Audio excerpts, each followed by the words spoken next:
சந்நியம் ஏந்திரியக்ராமம் சந்நியம் ஏந்திரியக்ராமம் சர்வத்ர சமபுத்தயः சர்வத்ர சமபுத்தயः தே ப்ராப்னுவந்தி மாமேவ தே ப்ராப்னுவந்தி மாமேவ சர்வபூதஹிதே ரதாः சர்வபூதஹிதே ரதாः. 12வது அத்தியாயம் 4வது ஸ்லோகத்தை கேட்டிங்க. இந்த ஸ்லோகத்தில் பகவான் ஸ்ரீகிருஷ்ணர் அவர் ஒரு நல்ல பக்தனோட குணங்கள் என்ன அப்படின்றத விளக்குறாரு.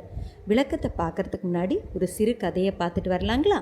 ஒரு நாள் பள்ளியிலிருந்து வீட்டிற்கு வந்த சிறுவன் அருண் தனது அம்மா வாசலில் ஒரு நாய்க்குட்டிக்கு சில ரொட்டி துண்டுகளையும் தண்ணீரையும் வைக்கிறத பார்க்குறான். அந்த நாய்க்குட்டியும் தாகத்தை தணிக்கிறதுக்கு வேகமாக தண்ணி குடிக்கிறதையும் பசி ஆற்றிக்கிறதுக்கு அந்த ரொட்டி துண்டை சாப்பிட்றதையும் பார்த்தான். அந்த நாய்க்குட்டி எல்லாத்தையும் சாப்பிட்டு குடுகுடுன்னு ஓடி போயிடுச்சு. அதை பார்த்த அருண் அவங்க அம்மா கிட்ட போய் கேட்டான், அம்மா ஏமா ரோட்டில் போகிற நாய்க்குட்டிக்கெல்லாம் நீங்கள் ரொட்டி துண்டு தண்ணியெல்லாம் கொடுக்குறீங்க அப்படின்னு.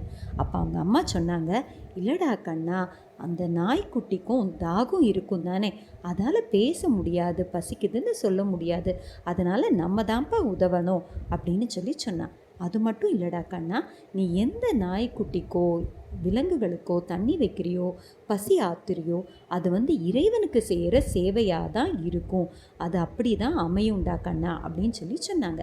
அதை கேட்ட அருண் அந்த நாளில் இருந்து மனிதர்களுக்கு மட்டுமல்லாமல் எல்லா உயிர்களிடமும் அன்பாக நடந்து கொள்ள தொடங்கினான்.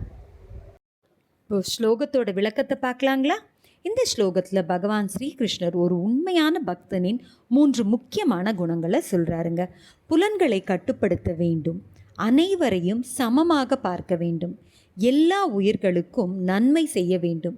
இறைவனை நேசிப்பது என்பது கோவிலில் வழிபடுவது மட்டுமல்ல, நாம் சந்திக்கும் ஒவ்வொருவரிடமும் அன்பு, கருணை, மரியாதையுடன் நடந்து கொள்வதும் இறைவனுக்கான சேவையே. நன்றி.